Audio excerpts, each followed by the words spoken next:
아이 도대체 무슨 일이 있었길래 할머니 사타구니가 이 지경이 됐습니까? 사실 할머니가 실제로 보상받은 금액은 $1,000가 채 되지 않는 금액이었다고 합니다. 마이 뜨거부예.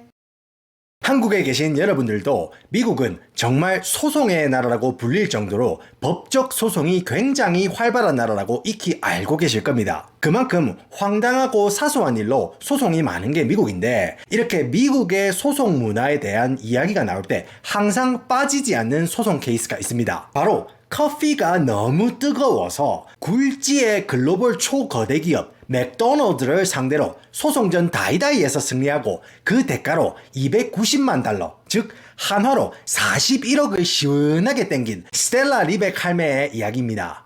사실 많은 사람들은 이 스텔라 할매가 마치 마당 텃밭에 음식물 쓰레기 묻으려고 이렇게 곡괭이질 하다가 유전 터져 나온 것처럼 아주 사소한 일에도 맥도날드에게 이렇게 딴지를 걸어가지고 시원하게 한몫 땡기신 걸로 그렇게들 많이들 알고 계시지만은, 사실은 그것보다 훨씬 복잡한 이해관계와 비극이 숨겨져 있습니다. 오늘은 스텔라 할머니와 맥도날드 간의 법정 소송 다이다이를 좀 더 자세히 들여다보고 그에 얽힌 미국 문화를 재밌게 말아드리겠습니다. 1992년 2월 27일 스텔라 리벡 할머니는 손자랑 같이 맥도날드 드라이브스루로 간단한 아침 식사와 커피를 샀습니다. 원래 차에는 이렇게 컵 홀더들이 있는데, 당시 손주 차가 포드 프로브, 프로토스 프로브가 아니고 포드 프로브인데, 차 좀 아시는 분들은 아시겠지만 이 차 이게 센터 컨솔에도 이 컵홀더가 없고 문짝에도 컵홀더가 없어요. 그래가지고 마땅히 이게 음료수를 꼽을 곳이 없는 차거든요. 그래서 할머니가 온신에 커피를 무릎 사이에 살짝 낑가두고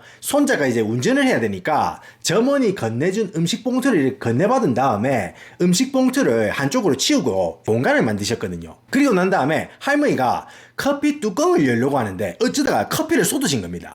아이고 뜨거워라 하는 비명과 함께 좌석에 커피가 이렇게 흥건히 고일 정도로 그냥 막 제대로 쏟으신 겁니다. 사실 우리 몸에서 요 사타구니 쪽은 진짜 엄청 민감하잖아요. 근데 그 부분에다가 여러분들 진짜로 맥도날드 그 커피 잡사 보신 적이 있는지 모르겠는데, 이거는 진짜로 맥반석 불가마로 데워주는 건지 의심이 갈 정도로 입에 털어넣잖아요. 그러면은 된장찌개에 잠복해 있는 그 미더덕 있지 않습니까? 그 된장찌개에 잠복해 있는 미더덕 씹을 때 터지는 육수맹기로 입 내부 박피가 야무지게 되거든요.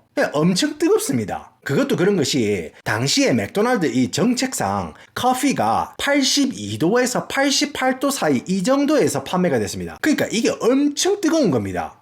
이 커피를 쏟았을 때 당시에 할머니가 이 통증도 심각했고 워낙 놀라셔가지고 기절까지 하시는 지경에 이르렀습니다. 그래서 손자가 급히 응급실로 차를 돌립니다. 그래가지고 응급실에서 의사가 할머니 몸을 이리저리 살피고 하는 말이, 아이 도대체 무슨 일이 있었길래 할머니 사타구니가 이 지경이 됐습니까? 할머니는 지금 몸에 16%의 화상을 입으셨고 그중 6%는 3도 화상입니다. 아이 3도 화상은 표피층은 물론이고 진피층, 피하 지방층, 신경까지 손상된 아주 심각한 상황이에요. 당시 병원비가 $10,000 정도 나왔는데 지금 물가로 치면 $220만, 한국 돈으로 3,200만원짜리 금전 데미지가 추가로 들어간 겁니다.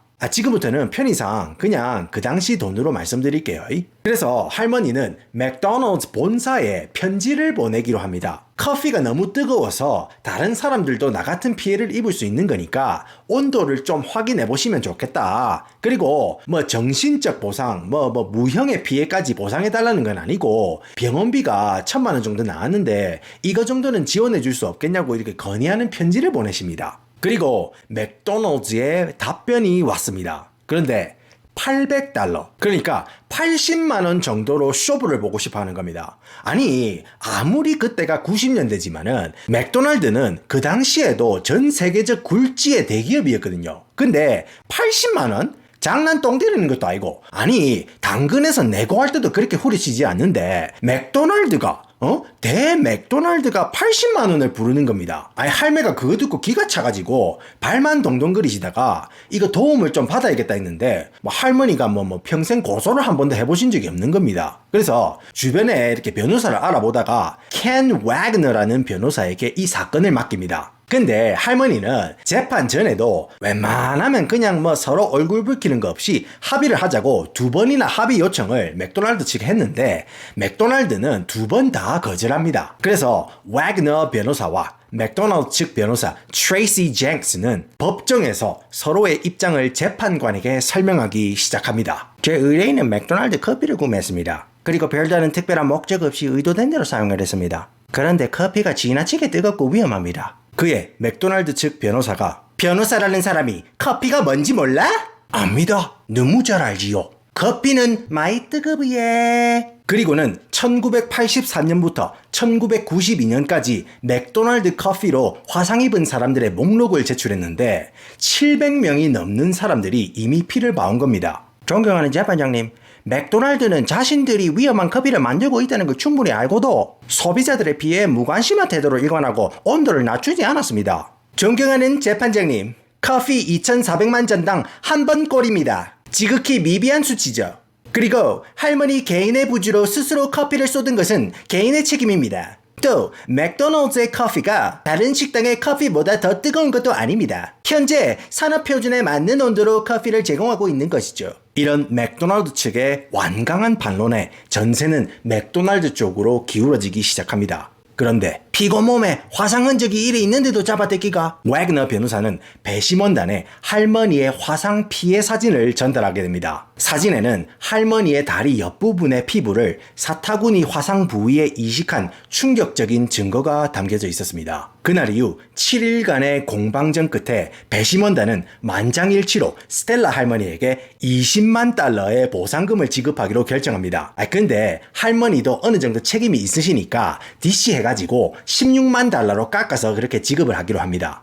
자, 여기서 미국 배심원단 제도에 대해서 말씀을 드리면은 미국에는 배심원단 제도가 있는데 랜덤으로 뽑힌 일반 시민들이 법정 재판에 참여해가지고 판결에 참여하도록 하는 그런 제도입니다. 근데 이거는 뭐 녹색 어머니의 순번같이 거절하지도 못합니다. 거절하면은 처벌받을 수 있을 정도로 미국 시민들의 의무입니다. 그리고 당시에 배심원단이 얼마나 강력했냐면은 그 당시에는 배심원단이 재판에 참여해서 이렇게 사건을 맡잖아요. 그런데 피해자가 재정적으로 손실이 굉장히 크잖아요. 그러면은 피해자에게 보상금도 지급할 수가 있었습니다. 아니 그 배심원단 주머니에서 그거를 뿜빠이해서 내주는 게 아니고 배심원단이 법원에 요청을 하면은 법원이 피해자에게 수표를 이렇게 보내줬습니다. 그래서 법원이 할머니에게 16만 달러 보상금을 지급하기로 그렇게 결정을 합니다. 그런데 그게 끝이 아니고 배심원단이 맥도날드에게 커피 온도를 낮춰라는 이렇게 강력한 메시지를 전달하려고 징벌적 손해배상금을 책정했는데 와, 이 액수가 골 때립니다. 맥도날드 이틀치 커피 매출을 지불하라고 그렇게 책정을 합니다. 그리고 그 액수는 자그마치 270만 달러였습니다. 그래서 총 액수랑 기타 액수 이렇게 다 합쳐보면은 290만 달러. 그러니까 이대로라면 스텔라 할머니는 41억의 보상을 받게 되는 겁니다. 41억. 와, 근데 나는요, 만약에 내 통장에 41억이 이렇게 꼽히잖아요. 와, 그러면 나는 새살이 마데카솔처럼 올라오는 거는 물론이고 제 시원찮은 머리숱도 아주 박력 있게 솟아오를 것 같은데 아닙니까? 제가 너무 속물입니까 여러분들?